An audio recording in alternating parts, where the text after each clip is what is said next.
Bismillahirrahmanirrahim. Assalamualaikum warahmatullahi taala wabarakatuh dan salam sejahtera. Saya ucapkan kepada para penonton yang berada di luar sana kerana sudi meluangkan masa menonton program Bual Bicara kita pada pagi ini, iaitu program Coffee Talk SOBKL, Pengurusan Bangunan Berserata Anjuran Pesuruhjaya Bangunan Kuala Lumpur, SOBKL Jabatan Pilihan dan Pusat Harta. Sebelum acara bermula, izinkan saya perkenalkan diri. Nama saya Surveyor Cik Azhan bin Cik Adnan, akan bertindak selaku moderator pada program hari ini. Untuk makluman para penonton, saban tahun pihak COBKL mengajukan pelbagai program, kursus, seminar, webinar, convention dan sebagainya bagi memberikan pendidikan dan juga pendedahan kepada pemilik petak di bangunan berserata dan juga kepada pemaju JMB MC berkenaan dengan pengurusan serata. Namun demikian, pada pandemik COVID-19 yang telah melanda negara kita, banyak program tidak dapat dilaksanakan kepada komuniti serata. Oleh yang demikian, bagi memastikan komuniti serata tidak terus terkesan dengan perkara ini, pihak SOBKL akan memperbanyakkan program secara atas talian bagi memberikan penerangan secara terus kepada pemilik petak di komuniti serata. Untuk makluman penonton, program Coffee Talk SOBKL ini mempunyai 10 siri yang merangkumi tajuk-tajuk berkaitan dengan isu kediaman di bangunan berserata. Pada siri kali ini, iaitu siri yang kelima, kita akan berbicara berkenaan dengan garis panduan perolehan di bangunan berserata bersama-sama dengan panel kita pada pagi ini, iaitu Puan Surveyor Siti Maizon binti Arsyad, merupakan Timbalan Pengarah Bahagian Pesuruhjaya Bangunan SOBKL, Jabatan Pilihan dan Pusat Harta JBKL. Selamat pagi Puan. Selamat pagi. Okay. Puan, kalau kita lihat di bangunan berserata ini, banyak isu-isu penyelewengan, isu salah guna kuasa, kehilangan wang dan sebagainya, dan ini tular di media sosial dan ada banyak orang kata pertikaian lah di antara pemilik petak, JMB, MC dan juga sebagainya. Jadi Puan, sebenarnya apakah komen Puan berkenaan dengan perkara ini dan apakah punca sebenarnya berlaku masalah ini? Okey, terima kasih Surveyor Cik Azhan daripada pihak Pesuruhjaya Bangunan Kuala Lumpur. Okey, Assalamualaikum semua penonton yang berada di sana. So, sebenarnya isu berkenaan dengan penyalahgunaan dana kewangan ni memang bukan isu yang baru lagi. Sejak daripada dulu lagi kita sering dengar berkenaan dengan aduan ataupun berita mengenai penangkapan disebabkan oleh pecah amanah dan sebagainya. So di COB sendirilah memang kebanyakan aduan berkaitan isu kewangan ni memang banyak kita terima hampir 30% daripada aduan-aduan yang kita terima adalah berkaitan dengan isu kewangan selain daripada aduan berkaitan dengan teknikal ataupun aduan berkaitan dengan perundangan. So antara punca utama kenapa berlakunya masalah ini adalah disebabkan pertama adalah kurangnya pengetahuan. Kurangnya pengetahuan berkenaan dengan pengurusan tata cara kewangan itu sendiri. And then di samping itu juga mereka membuat perbelanjaan tanpa kelulusan, and then perbelanjaan tersebut juga tidak diisytiharkan dan tiada pengurusan kewangan yang secara sistematik dan teratur yang diuruskan oleh pihak pengurusan. So berdasarkan punca-punca tersebutlah memang yalah kita fahamlah itulah punca-punca sebenar berlaku kepada isu penyelewengan. Tapi bila kita sebut kepada isu penyelewengan ni, maka kita kena referlah kepada akaun kan.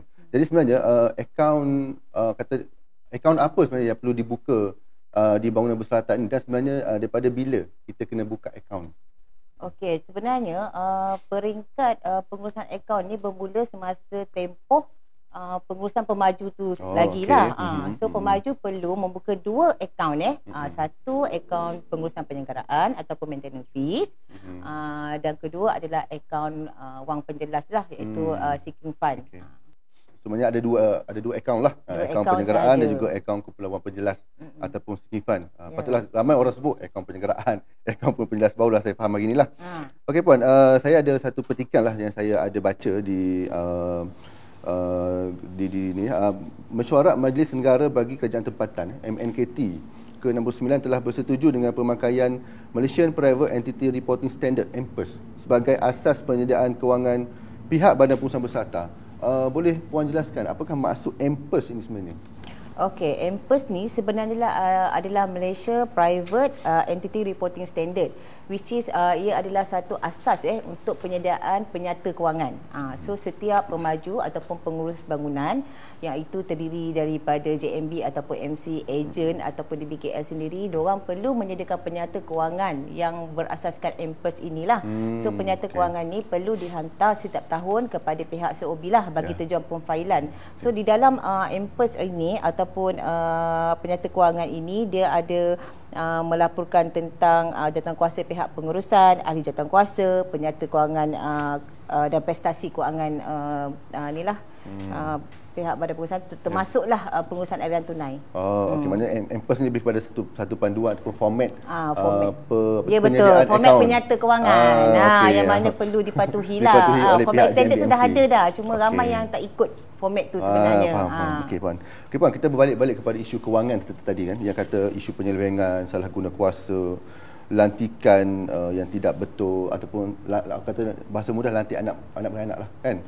Jadi sebagai pihak COB lah, apakah kuasa yang ada oleh pihak COB dan apakah tindakan yang dibuat oleh pihak COB bagi menyelesaikan ataupun sekurang-kurangnya membantu menyelesaikan isu-isu penyelewengan dan juga salah guna kuasa ini? Okey, sebagai mana kita semua sedia maklum dalam Akta 757 sendiri, COB ni berperanan untuk memantau pengurusan bangunan serata ni.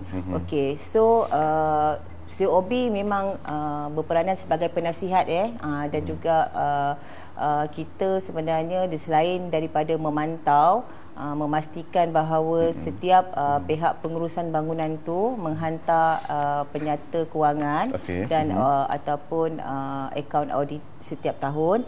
COB juga memantau pemfailan, dan juga sekiranya ada aduan ataupun permohonan daripada pihak pemilik bangunan berkenaan untuk semakkan semula akaun audit kerana mereka tidak puas hati dengan audited akaun tersebut, maka mereka boleh memohon kepada COB untuk siasatan semula akaun yang diaudit itulah. Akaun tu dah diaudit tetapi kita tak puas hati, kita nak semak semula. Nak semak semula. Boleh buatlah. Maksudnya boleh buatlah kan. Okey, so dari segi siasatan semula ni, ada apa-apa prosedur ataupun mungkin jawatankuasa ke ataupun kerjasama dengan mungkin PDRM ataupun SPRM untuk nak menyelesaikan ataupun untuk nak mengaudit semula akaun ni? Okey, sebenarnya di COB memang kita sentiasa bekerjasama dengan pihak berkuasa lah, iaitu Suruhanjaya Perkhidmatan Rasuah Malaysia SPRM, pihak Polis Diraja Malaysia PDRM, di mana kita ada satu jawatankuasa siasatan semula akaun yang diaudit ni.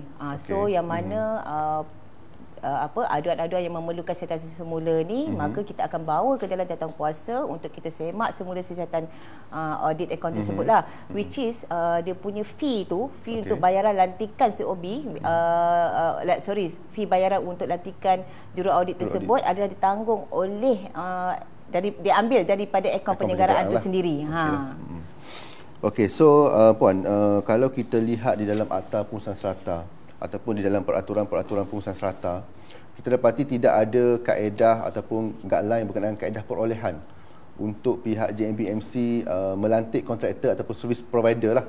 Kalau kita tengok sebelum ini, banyak JMB-MC ni dia lantik secara sendiri ataupun diputuskan di dalam mesyuarat agung ataupun mesyuarat ahli jawatankuasa.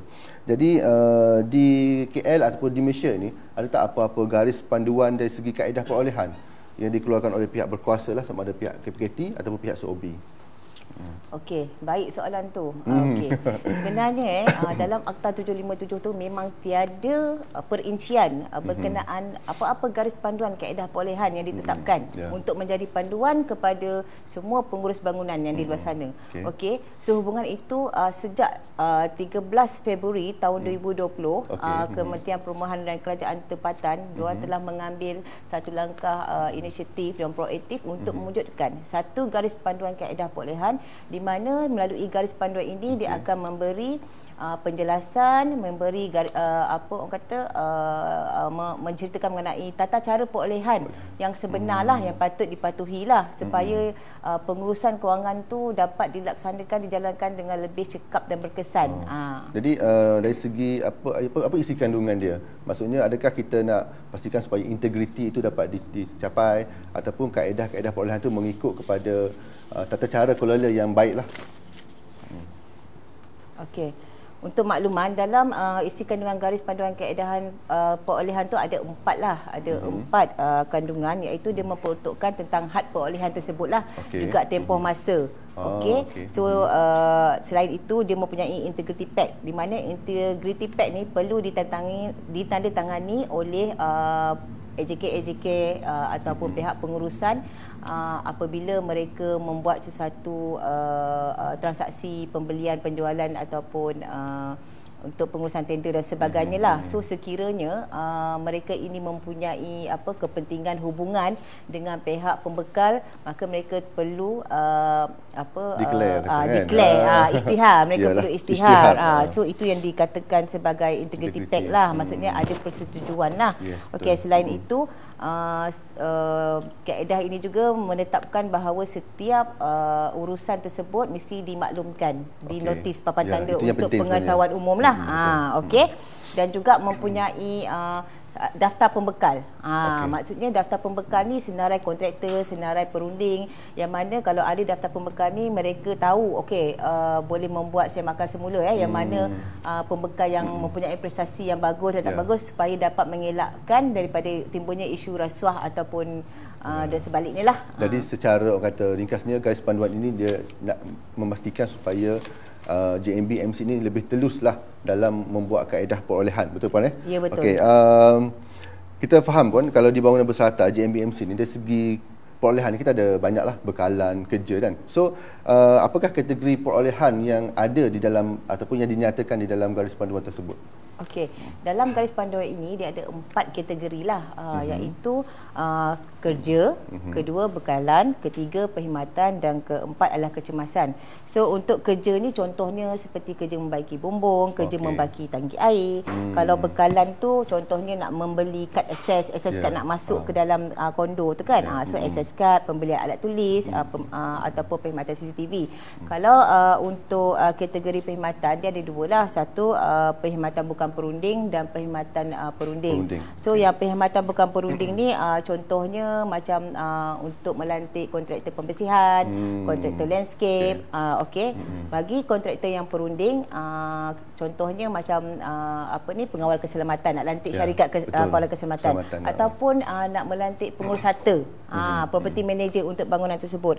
Itu adalah di bawah kategori perkhidmatan. Dan akhir sekali adalah kategori kecemasan. So kategori kecemasan ni di mana perolehan contohnya macam kebakaran lah kan. So kita perlu segera membuat langkah-langkah lantikan ataupun membaiki segera lah maksudnya. Membaiki segera sebab dia membahayakan kan. So itu kategori kecemasan lah. Maksudnya dia telah merangkumi ke semua kategori lah. Jadi Puan tadi saya ada dengar Puan ada sebut kaedah perolehan. Maksudnya ada beberapa kaedah lah. Jadi kalau kita tengok kepada kebiasaan kaedah ni ada tunai, sebut harga. So di dalam garis panduan ini apakah panduan bagi kaedah-kaedah perolehan di bangunan berserata? Kaedah perolehan ni ada 5. So dia adalah merangkumi pembelian runcit. Kedua adalah pembelian terus. Ketiga adalah sebut harga. Keempat adalah tender dan kelima adalah kecemasan. So ada 5 kaedah perolehan di mana setiap kaedah perolehan ni dia mempunyai had minima lah. Contohnya kalau pembelian tunai runcit tu setiap bil perbelanjaan tersebut tidak boleh melebihi daripada 500. Tidak boleh kurang 500 dan tidak boleh melebihi 3,000. So kalau pembelian terus had dia kurang daripada 3,000. So kalau sebut harga pula dia mesti melalui 3 quotation lah. Dan hadnya lebih daripada 100,000. Itu untuk quotation lah, iaitu sebut harga, dan mesti ada 3 sebut harga lah seperti saya cakap tadi. Dari segi tender maknanya 100,000 lah. Tender lebih daripada 100,000 lah. So tender ni pula mesti dibuat secara terbuka dan dimaklumkan di notis ataupun untuk paparan umum lah. Lepas tu kena diiklankan pula dalam bahasa Inggeris dan 2 bahasa. Dalam akhbar lah, bahasa Malaysia dan bahasa Inggeris. So dalam tempoh tender ni 3 bulan. 3 bulan. So bagi yang last sekali kecemasan, untuk kecemasan ni hadnya ada lebih daripada 10,000 ataupun 20% kita lihat yang mana daripada bajet kewangan semasa, kita lihat yang mana yang lebih tinggi lah. Ya. Okey. So kalau saya nak ulang balik Puan, takut supaya kita dapat ingat, maknanya pembelian tunai RM500.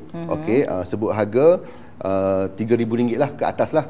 Manakala bagi perolehan yang melebihi RM100,000 adalah tender, dan kecemasan 20% daripada bajet tahunan semasa lah. Okey Puan, kita pun faham kan kalau kadang-kadang ada berlaku kecemasan kecemasan seperti tangki pecah ataupun bumbung tercabut. Jadi untuk kes seperti ini maknanya pihak JMB boleh terus membuat perolehan secara kecemasan walaupun tidak ada diluluskan di dalam mesyuarat agung tahunan pada tahun itu atau pada tahun sebelumnya. Ya, betul. So kalau selepas buat kaedah kecemasan tu ada apa-apa tindakan lain tak nak kena buat? Okey. Contohnya lah banjir katakan banjir lah sebab Kuala Lumpur kan selalu banjir. So jadi yang kaedah banjir ni diorang boleh terus membuat kaedah pembaikan tu. Cumanya selepas je diorang membelanjakan tu, maksudnya diorang perlu sediakan satu laporan terperinci dalam tempoh 1 bulan. So dan laporan ini perlu dibentangkan dalam mesyuarat lah untuk diratifikasi. Maknanya kena buat mesyuarat agung luar biasa lah. Okey, maknanya nak kena bentang juga lah. Cuma boleh terus buat pelantikan lah sekiranya berlaku kecemasan lah. Ya, betul. Mungkin takut nanti meragut nyamuk ataupun mungkin memberikan risiko yang lebih besar kepada ataupun mana-mana kerosakan yang lebih serius kan. So memang perlu jadi kalau kita lihat kepada garis panduan ini sebenarnya dia dah baguslah sebab kita sebagai JMB MC ni dah ada guideline dan sepatutnya lah pihak JMB MC perlu memastikan garis panduan ini dibaca dan diperolehilah.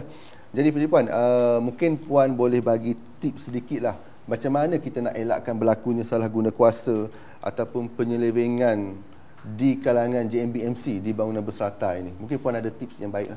Okey, antara tips yang saya nak bagilah pada hari ini, kalau boleh setiap transaksi tu kita galakkan dibuat secara online. So bila secara online, maka transaksi tersebut ada rekod kan? Kita ada rekod yang disimpan. Sekiranya kita buat transaksi melalui pembelian secara tunai, so pastikan setiap pembelian tu mesti mempunyai resip dan dicop nama syarikat nama syarikat yang sah lah dan disimpan baiklah. Sebab kalau pembelian tanpa ada resip, maknanya kita mungkin akan berlaku salah guna ataupun penyelewengan wang dan sebagainya.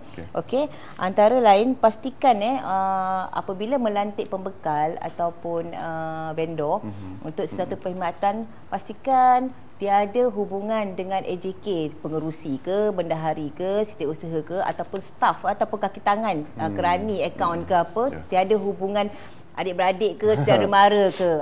So itu nak mengelakkan daripada ada apa dipanggil conflict of interest ataupun kepentingan peribadi lah. Kepentingan peribadi. Dan setiap urusan pengeluaran tu mesti mendapat pengesahan daripada 3 AJK tertinggi itulah. Sama ada pengerusi ataupun bendahari ataupun setiausaha. Apabila membuat satu transaksi pengeluaran wang dan sebagainya. Dan sekiranya kita mendapati ada keadaan di mana kita merasakan macam ada something wrong yang berlaku dalam akaun tersebut, silalah laporkan segera beserta dengan bukti-bukti dan dokumen keterangan kepada sama ada pihak SPRM ataupun pihak PDRM dan juga pihak SOB untuk kita mengambil tindakan lanjut lah. Tapi pastikan aduan tersebut mesti mempunyai bukti-bukti yang kukuh lah, supaya benda ni boleh dibawa untuk tindakan sama ada tindakan sivil, tindakan mahkamah dan sebagainya. Okey Puan, 20 saat, apakah saranan terakhir kepada komuniti serata yang tinggal di bangunan berserata terutama di wilayah Persekutuan Kuala Lumpur? Okey, so pesanan terakhir saya adalah sebenarnya kita adalah komuniti serata, so kita mempunyai tanggungjawab sebagai penghuni kondominium strata, which is kita perlu membayar caj penyelenggaraan. So kalau kita tak bayar, macam mana kita nak pastikan akaun kewangan kita dan pengurusan bangunan kita dapat diuruskan dengan baik kan? So kita mesti mempunyai kedudukan kewangan yang kukuh. And then sebagai pengurus bangunan pula mestilah menjaga amanah, berintegriti apabila telah diberi kepercayaan untuk menguruskan bangunan tersebut. So mesti orang kata jujur dan amanah, maknanya pastikan kewangan yang kita laksanakan tu diuruskan dengan baiklah dan berintegriti lah. Jangan ada unsur-unsur nak mesonglap duit ke dan sebagainya lah. Okey. And then sekiranya ada orang kata ada macam merasakan ada sesuatu yang tidak kena dan untuk pengurusan kewangan tersebut, maka bolehlah buat aduan kepada pihak SOB untuk membuat siasatan semula audit account. Sebab di SOB kita ada jawatankuasa siasatan semula audit account. So jangan tunggu lama-lama, sediakan bukti dan sebagainya dan buatlah aduan kepada pihak SOB. So saya harap dengan sedikit keterangan dan peluang yang diberi ini dapat memberi kesedaran kepada semua pemilik serata berkenaan dengan kepentingan pengurusan kewangan yang teratur dan mengikut sebagaimana garis panduan kaedah perolehan KPKT yang telah ditetapkan. So insya-Allah dengan pematuhan garis panduan tersebut, orang kata kaedah kewangan tersebut, kita boleh mengurangkan aduan berkenaan dengan salah guna kuasa penyelewengan dana kewangan dan sebagainya. Okey, baik Puan, terima kasih banyak kepada Puan Surveyor Siti Maizun binti Arsyad di atas perkongsian dan juga pengalaman penerangan yang sangat jelas dan juga pesanan dan nasihat yang amat baik kepada komuniti serata di wilayah Persekutuan Kuala Lumpur. Jadi masa mencemburi kita, diam tak diam kita sudah hampir ke penghujung program Puan. Jadi terima kasih selagi diucapkan kepada semua, kepada Puan. Dan jadi marilah sama-sama kita menjaga keharmonian komuniti serata dan menjalankan tanggungjawab dengan membayar caj penyelenggaraan supaya pihak JMB mempunyai sumber kewangan yang kukuh. Kalau ada jarum yang patah, jangan disimpan di dalam peti. Yang baik itu ketentuan Allah, yang jelek itu kelemahan diri. Saya akhiri program ini dengan ucapan Assalamualaikum warahmatullahi wabarakatuh.